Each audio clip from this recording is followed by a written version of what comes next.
হারামজাদা দুটো এদিকে আয়। তোদের পিঠে ছাল ছাড়িয়ে টুকটুকি বাজাবো। স্কুলে এসে ঝগড়া করা প্রতিদিন।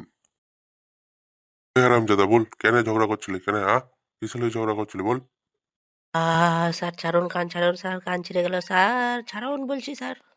ওই বেঞ্চের শেষের দিকে প্রতিদিন বসি, আর রকিকে সরতে বলেছিলাম তা সরেনি, তারপরে ও আমাকে মাকে যদি বলে গাল দিয়েছিল, তার লেগে আমি মেরেছিলাম। বাজির পা ছাড়া হতচ্ছাড়া বেয়াদব রকি, এদিকে আয়। ছাড়ুন, ওটা ছাড়ুন স্যার, লাগছে খুব, হিসু হয়ে যাবে কিন্তু আমার স্যার, ছাড়ুন। আমার কাছে তুই বলবি ছিঁড়েই দেবো সালা, কাল থেকে গরু চড়াতে হয়ে যাবি, তাহলে আমার স্কুলটা শান্তিতে থাকবে। যা দুজনে গিয়ে হাঁটু করে বস দরজার কাছে, কান ধরে। রকি কিরকম দিয়েছে স্যার, ছিঁড়ে নিলে নাকি না আছে? কোন দিক দিয়ে যাবে স্যার বাড়ি? আমাদের ওই রাস্তা দিয়ে তো সালার মাথা ফাটিয়ে দেবো ইউটিউবে একবারে। Please subscribe, subscribe please.